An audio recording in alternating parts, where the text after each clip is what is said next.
5 years after my wife mocked me for being poor, she walked into my company and applied for a job. She didn't recognize me at first. Not right away. The conference room was too polished. The glass walls were too clean. The receptionist had called me Mr. Whitaker. And I was sitting at the head of the table in a tailored navy suit, reading her resume like she was any other candidate. Her hands were shaking. Her smile was forced. The confidence she used to wear like perfume was gone. Then she looked at the nameplate on the table. Ethan Whitaker, founder and CEO. And the color drained from her face. Because 5 years ago, she laughed at me in our kitchen and said I would never become anything. 5 years ago, she left me for a man with a luxury car, a penthouse apartment, and a bank account I could never compete with. 5 years ago, she called me broke. A dreamer. A loser. And now she was sitting in front of me. Begging for a paycheck. But before I tell you what happened in that interview, you need to understand what she did to me. 5 years earlier, I was 32 years old. My wife's name was Vanessa. We had been married for 6 years. When we first met, I was working as a warehouse supervisor. Nothing fancy, no big title, no expensive car, just hard work. Long hours. Steel-toed boots. Lunch packed in plastic containers. I made enough to keep the lights on. Enough to pay rent. Enough to take Vanessa out once or twice a month. But not enough for the life she thought she deserved. At first, she said she loved my ambition. She said she believed in me. She said she didn't care about money. I believed her. That was my first mistake. The second mistake was telling her my dream. I wanted to start my own logistics company. Small at first, local deliveries, warehouse solutions, inventory support for small businesses, nothing glamorous. But I knew the industry. I knew the problems. I knew where companies wasted money. And I knew I could build something better. I spent nights at our kitchen table with a used laptop, a notebook, and cold coffee. I studied contracts, watched business lectures, made spreadsheets, called suppliers, built a business plan from scratch. Vanessa used to sit across from me scrolling on her phone. Sometimes she would ask, "Are you still doing that?" That. My dream was that. I would say, "Yes, I'm getting close." She would smile, not kindly, more like she was watching a child build a castle out of cardboard. Then she would say, "That's nice." That's how it started. Small comments. Small looks. Small cuts. One night, I came home from a 12-hour shift. My back hurt. My hands were raw. I still sat down after dinner and opened my laptop. Vanessa walked past me in a silk robe and said, "You know, some men just accept what they are." I looked up. "What does that mean?" She shrugged. "Nothing." But it meant everything. Another night, she came home from drinks with her friends. I was in the garage, labeling plastic bins and testing root software on my phone. She stood in the doorway with her arms crossed. "You look ridiculous." I wiped sweat from my forehead. "I'm working." "No, you're pretending." I stared at her. She laughed. "Ethan, come on. You work in a warehouse. You don't own one." I said nothing. Because when someone you love says something cruel, your brain tries to protect you. You tell yourself they're tired, they're stressed, they didn't mean it. But Vanessa meant it. She just hadn't said all of it yet. The worst night came at a dinner party. Her friend Madison hosted it. Big house. Marble counters. Wine glasses thin enough to break if you breathed wrong. Everyone there had money. Real money. Lawyers. Consultants. Real estate people. Men with watches that cost more than my car. I wore my best shirt. Vanessa told me it was too plain. In the car, she looked me up and down and said, "Just don't talk too much about work tonight." I asked why. She said, "Because these people are successful." That sentence sat between us the entire drive. At dinner, someone asked what I did. I said I worked in warehouse operations. Then I mentioned I was planning to start my own company. The table went quiet for half a second. Not long. Just long enough. Then Vanessa laughed. Not a soft laugh. A sharp one. "Oh, don't listen to him," she said. "He's been saying that for years." Everyone chuckled. I forced a smile. She kept going. "He has boxes in our garage, and calls it a startup." More laughter. My face got hot. I looked at her. She didn't even look sorry. Then a man across the table smiled at her. His name was Grant Harlow. I remember because Vanessa said his name like it tasted expensive. Grant owned commercial properties.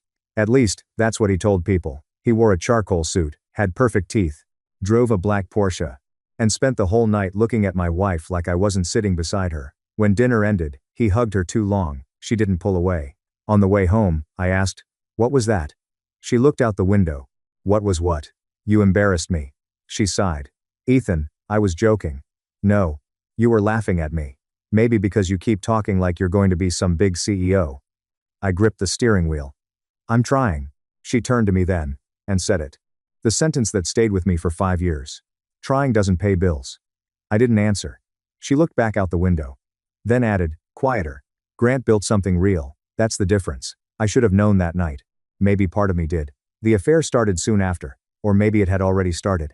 I'll never know. What I do know is this. Vanessa changed. She bought new dresses, new perfume, started going to networking events, started locking her phone, started smiling at messages and turning the screen away when I walked in. When I asked, she said I was insecure. When I asked again, she said I was controlling. When I stopped asking, she said I was emotionally distant. There is no winning with someone who has already chosen to betray you. They just rewrite the story until you become the villain. 3 months later, I found the truth. Not because I was snooping. Because Grant got careless. Vanessa had left her laptop open on the kitchen table. A message popped up. From him. I still remember the words. Last night was perfect. Can't wait until you finally leave him. My body went cold. Not hot. Cold. I opened the thread. There were months of messages, hotel rooms, photos, plans. Jokes about me. That was the worst part. Not the affair. The jokes. Grant had written, "Does Warehouse Boy still think he's building an empire?" Vanessa replied, "Unfortunately." Then she added, "He's sweet, but he'll never be anything." I read that sentence over and over. He'll never be anything. I heard the garage door open. Vanessa came in carrying shopping bags. She saw me at the laptop. Stopped. For 1 second, she looked scared. Then annoyed. Like I had invaded her privacy. I turned the laptop toward her. She put the bags down. "Ethan." I waited. She didn't cry. Not at first. She just folded her arms and said, "Maybe this is for the best." That was her apology. Maybe this is for the best. I asked, "How long?" She looked away. "Does it matter?" "Yes. 6 months. 6 months. Half a year of lies. Half a year of me working overtime while she sent hotel selfies to another man. Half a year of me saving money for a business while she laughed about me with him." I nodded. She said, "You have to understand. I need more than this." I looked around our small kitchen, the peeling cabinet paint, the old fridge, the stack of unpaid utility bills, the business plans on the table. "This?" I asked. She gestured vaguely. "This life. This struggle. I'm tired of waiting for you to become someone." There it was. Clean. Honest. Cruel. I said, "So you chose Grant." She didn't deny it. "He can give me stability." I laughed once. "Stability. He knows how to live. And I don't?" She looked at me like she felt sorry for me. That look hurt more than the affair. "No, Ethan. You survive. There's a difference." I stood up, walked to the bedroom, packed a bag. She followed me. "Where are you going?" "Anywhere you aren't." She sighed. "Don't be dramatic." I stopped, turned around. "My wife has been cheating on me for 6 months with a man who calls me Warehouse Boy. I think I'm allowed a little drama." Her face hardened. "You know what? This is exactly why I'm leaving. You always make yourself the victim." I stared at her. Then I realized something. She had already left me long before I found the messages. She was just waiting for me to catch up. The divorce was ugly. Not because we had much. We didn't. That was the joke. She had mocked me for being poor, then fought like hell over the little I had. She wanted half of my savings. The old car. Furniture. Even some of the money I had set aside for my business license. Her lawyer said it was marital property. My lawyer said fighting would cost more than giving it up. So I gave it up. Not all of it. But enough to bleed. Grant picked her up from the courthouse the day our divorce was finalized. Black Porsche. Dark sunglasses. She wore a white coat I had never seen before. Expensive. He opened the passenger door for her. She smiled like she had won. Before getting in, she looked at me. Then at my old truck. Then she said, "I hope you figure things out." I said nothing. She got into the Porsche. And drove away. That night, I slept on the floor of my friend Lucas's spare room. 1 duffel bag. 1 laptop. $800 left. No wife. No apartment. No savings. No business capital. Just a notebook full of ideas. And a level of anger I didn't know what to do with. For 3 days, I did nothing. I went to work. Came home. Ate whatever Lucas had in the fridge. Slept badly. Then on the 4th night, I opened the notebook. Page 1. Business name ideas. Page 2. Potential clients. Page 3. Cost estimates. I stared at the numbers. I didn't have enough. Not even close. Then I remembered something my father had told me before he died. You don't need perfect conditions to start. You need 1 customer. So I started there. 1 customer. I called every small business I knew. Furniture stores. Local manufacturers. Medical supply offices. Auto parts shops. Anyone who needed delivery coordination. Most said no. Some laughed. One hung up on me. Then a small machine parts company called Barrett Tools gave me a chance. Not because I was impressive.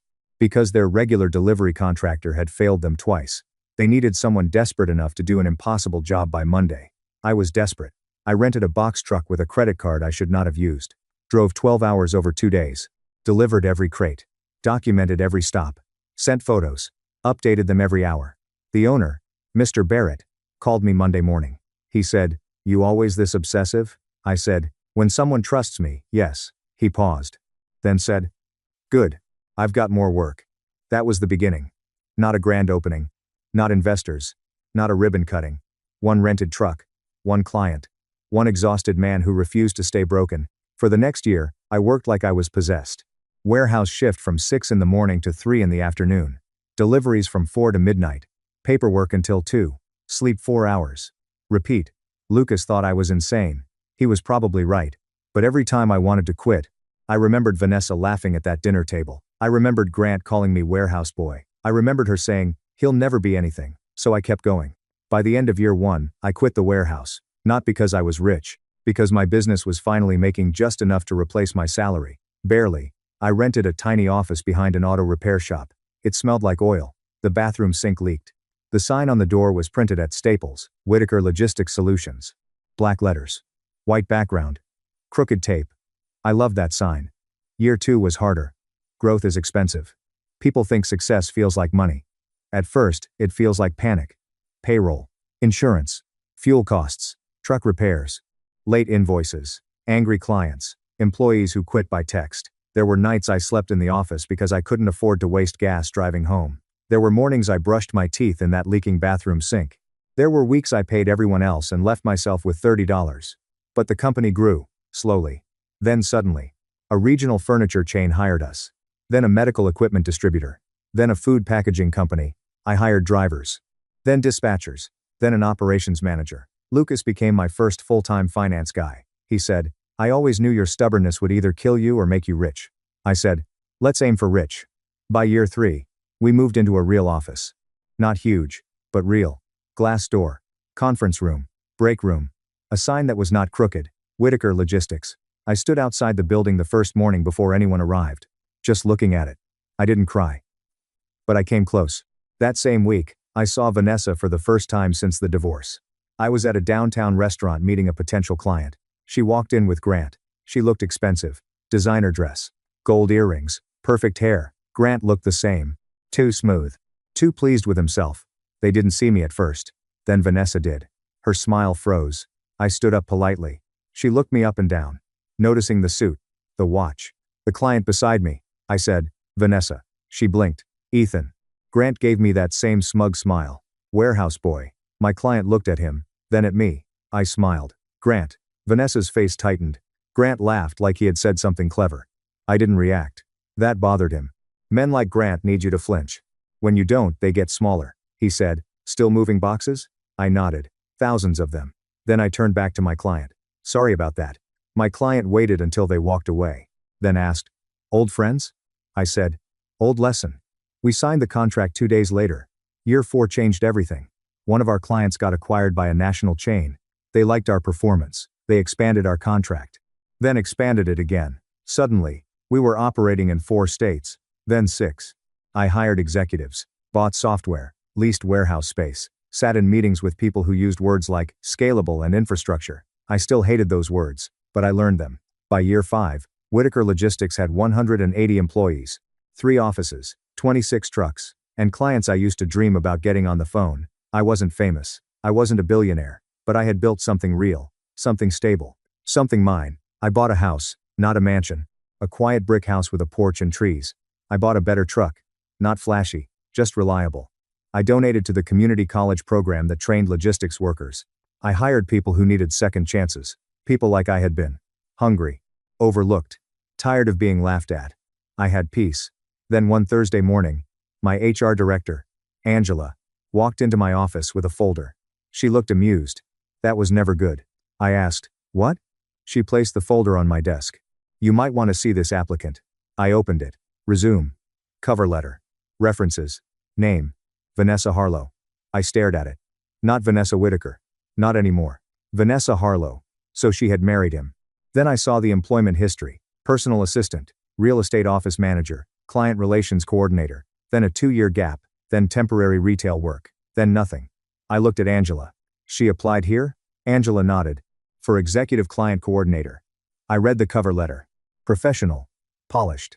Full of phrases like, fast-paced environment, and relationship management. Then I reached the final paragraph. I admire Whitaker Logistics for its growth, leadership, and reputation for valuing people. I almost laughed. Valuing people. Angela watched my face carefully. You know her. Yes. Bad history? I closed the folder. You could say that. Angela waited. I said, she's my ex-wife. Her eyebrows went up. The one? I had never told Angela everything.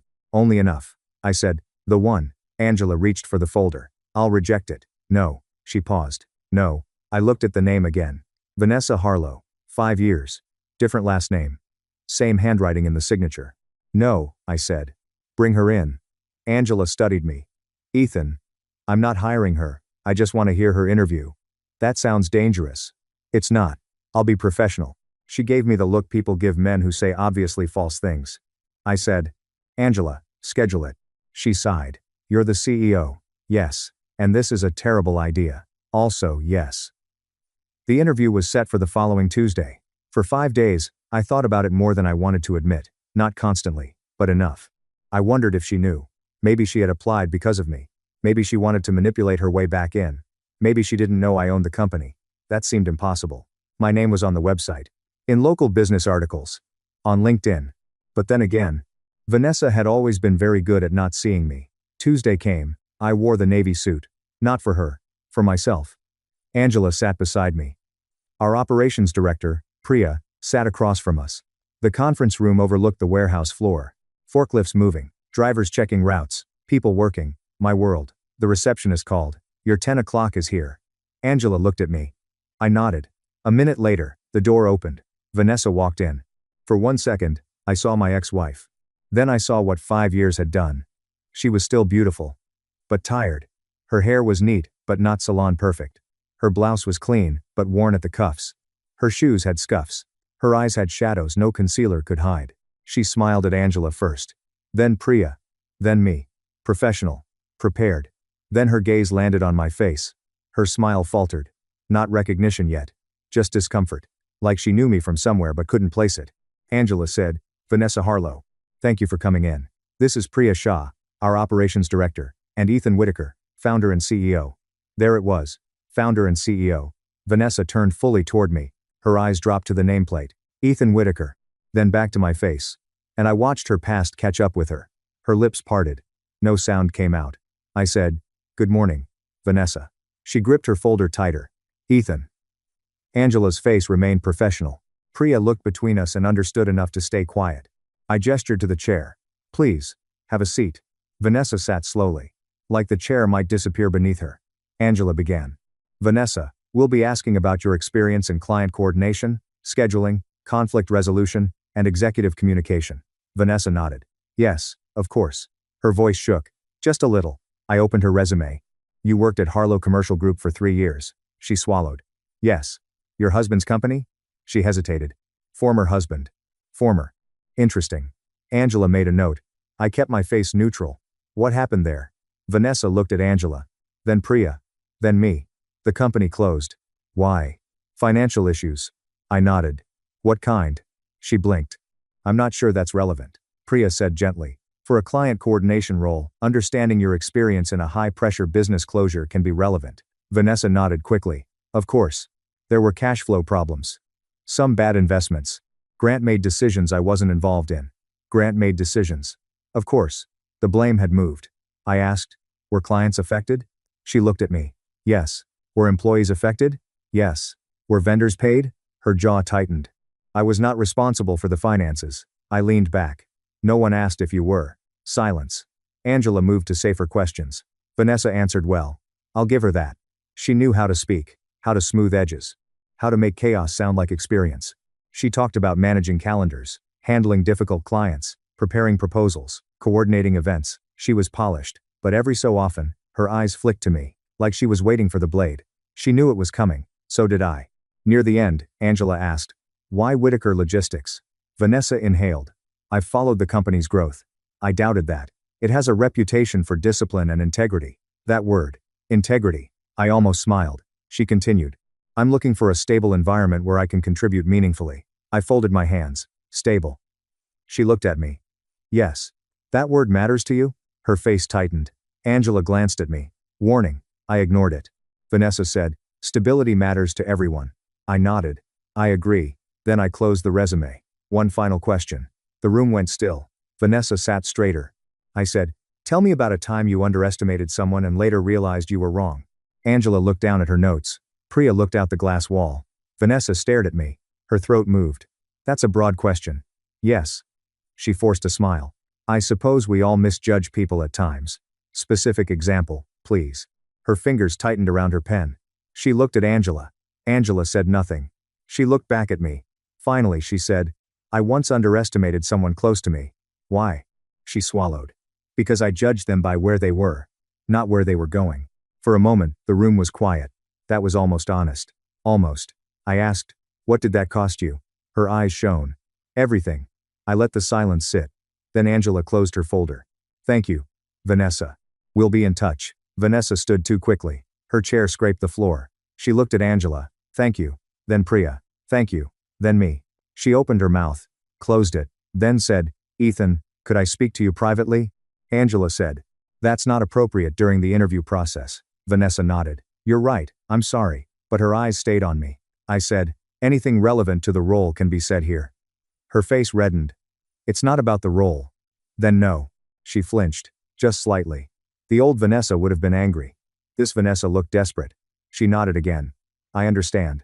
She left. The door closed behind her. Angela turned to me. No. I looked at her.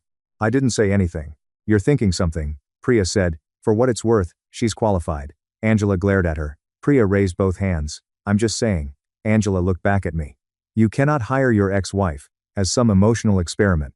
I'm not going to. Good. I looked at the closed door. But I want to know what happened. Angela sighed. Of course you do. I didn't call Vanessa. I didn't email. I did what I should have done 5 years earlier. I researched. Grant Harlow's empire had collapsed 18 months after I saw them at that restaurant. Turns out, he did not own half the buildings he bragged about. He was over-leveraged. Buried in debt. Using investor money to cover personal expenses. Lawsuits followed. Foreclosures. Bankruptcy. Divorce. Vanessa had not left him. He had left her. For a younger woman. An interior designer. I found that in a court filing. There are some details the internet gives you even when you don't ask. Vanessa had walked away with almost nothing. No house. No settlement worth mentioning. Debt attached to her name. A ruined work history. And now she was applying to the company owned by the man she once called nothing. I should have felt satisfied. I didn't. I felt strangely calm. Like the universe had handed me a mirror and asked if I wanted to become cruel. That evening, I sat alone in my office. After everyone left, the warehouse lights glowed below. Trucks lined up for morning routes. Phones quiet. City skyline beyond the windows. I opened Vanessa's resume again. Then I opened the hiring notes. Qualified. Strong communication. Relevant experience. Potential conflict risk. That last line was Angela's. She was right. Vanessa was qualified. And hiring her would be a disaster. Not because she couldn't do the job. Because some doors should stay closed. The next morning, Angela sent the rejection email. Professional. Simple. Thank you for your interest. We have decided to move forward with other candidates. No drama. No explanation. No revenge speech. Just no. 3 hours later, Vanessa was in the lobby. Of course she was. The receptionist called my office. Mr. Whitaker, Vanessa Harlow is here. She says she needs to speak with you. Angela was sitting across from me reviewing contracts. She closed her eyes. I told you. I said, send her up. Angela stared. Ethan. Conference room. You stay. Vanessa came up 5 minutes later. No interview smile this time, no polished mask. She looked exhausted. Angela sat beside me. Vanessa looked at her. Could we speak alone? I said, no. She nodded. I got the email. I know. I understand why. I said nothing. She took a breath. I need this job. Angela said, we appreciate your interest, but the decision is final. Vanessa ignored her, looked only at me. Please. There it was. The word I never thought I would hear from her. Please. 5 years ago. She had not pleaded when she destroyed our marriage. She had not pleaded when she left. She had not pleaded when she took the business savings. But now, she needed a job. Now, she could say please. I said, there are other companies. I've applied everywhere. Then keep applying. Her eyes filled. You don't understand. I leaned back. I understand more than you think. She looked down. Grant ruined me. I laughed softly. Angela's eyes moved to me. Vanessa looked hurt. What? I said. That's funny. How is that funny? Because 5 years ago, I could have said you ruined me. Her face crumpled. I know. No. I don't think you do. She wiped her cheek. I was wrong. I waited. She said. About you. About everything. Why? Because I thought money meant security. And now? Now I know character does. I studied her. It was a good line. Maybe even true. But pain can make people wise for exactly as long as they need something. I said. You didn't just choose money, Vanessa. You laughed at me for not having it. She nodded. I know. You humiliated me in front of your friends. I know. You cheated for 6 months. I know. You let him call me warehouse boy. Her face twisted. I hated that. No, you didn't. You answered him. She covered her mouth. For once, she had no defense. I opened my desk drawer, pulled out a printed page. Not because I needed it.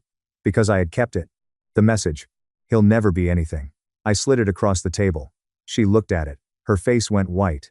I forgot I wrote that. I didn't. Tears fell onto the paper. Angela looked away. Vanessa whispered, I'm sorry. I believed that she meant it in that moment.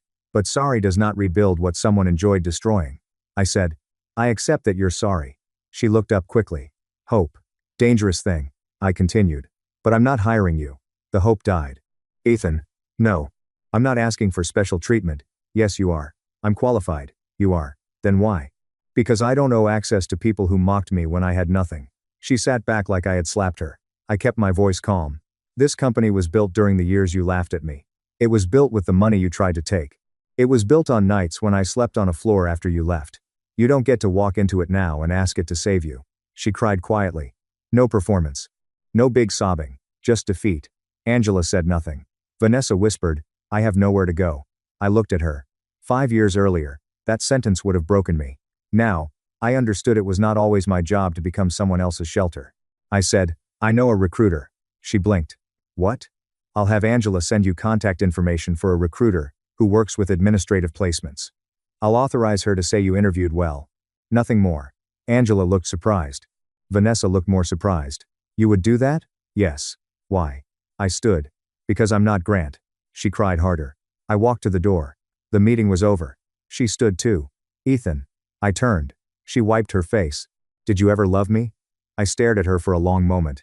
Yes. Her lips trembled. Do you hate me? No. That seemed to hurt her more. I said, hate would mean you still live somewhere important in me. She closed her eyes. I opened the door. Goodbye, Vanessa. She walked out. Angela stayed behind. After the elevator doors closed, she turned to me. You okay? You. I looked through the glass at the warehouse floor. People moving. Phones ringing. Life continuing. Yes. And I meant it. 2 weeks later, Angela told me Vanessa had taken a job at a regional insurance office. Lower pay than she wanted, but stable. I nodded. That was all. 3 months later, Grant Harlow emailed me. I don't know how he got my address. The subject line was opportunity. I opened it out of curiosity. He was starting a new venture. He wanted logistics support. He wrote like we were old friends. He even used my first name. Ethan. I always knew you had potential. I stared at that sentence, then I forwarded it to Angela. She replied with 3 words. Absolutely not. Please. I smiled. Then, I typed my response. Grant. Whitaker Logistics is not interested. Best of luck. Ethan Whitaker. I almost sent more. Whitaker. Whitaker. I almost mentioned warehouse boy. I almost reminded him. But I didn't. Because powerful men do not need the last insult. They just close the door. A year after Vanessa's interview, Whitaker Logistics opened a new regional headquarters. 300 employees. New training program. New fleet. My name was on the building. Not huge, not flashy. Just there. Permanent. The night before the opening, I walked through the empty lobby. The floors had just been polished. The glass still smelled clean. The sign behind reception glowed softly. Whitaker Logistics. I stood there for a while, thinking about the garage. The crooked paper sign, the leaking bathroom sink, the floor at Lucas's apartment, the black Porsche outside the courthouse. Vanessa saying I survived instead of lived. Grant calling me warehouse boy. And then I thought about the interview room. Her face when she realized. Her voice when she said please. I didn't feel victorious. Not exactly. Victory is loud in stories. In real life, it is quiet. It feels like breathing without pain. It feels like walking into a room you built and knowing no one can take it from you. The next morning, we had the ribbon cutting. Employees brought their families. Drivers took photos beside the trucks. Lucas cried and denied it. Angela made a speech that embarrassed me in front of everyone. I thanked the team, not myself. The team. Because nobody builds anything alone. But some people do have to believe alone at first. That night, I went home. My house was quiet. My truck was in the driveway. Dinner was in the oven. Nothing fancy. Just peace. I sat on the porch and watched the sunset. For years, I thought Vanessa leaving was the worst thing that ever happened to me. It wasn't. It was the moment my life stopped being shaped by someone who could not see my value. She mocked me for being poor, but poverty was never my real problem. My real problem was believing her definition of wealth. She thought wealth was a car, a suit, a man with expensive wine and fake confidence. I learned wealth is different. It is waking up without shame, signing the front of a paycheck instead of begging for one, owning your time, choosing your circle, building something honest, sleeping well, saying no without guilt. 5 years later, she applied for a job at my company, and I could have crushed her. I could have laughed. I could have repeated every cruel word back to her, but I didn't. Because I did not build my life just to become the kind of person who destroyed me. I gave her a contact, I gave Grant nothing, and I gave myself the one thing I had needed since the day she walked away: closure. Not from an apology, not from revenge, from proof. Proof that she was wrong. Proof that I was never nothing. Proof that being underestimated is not a life sentence. Sometimes it is fuel.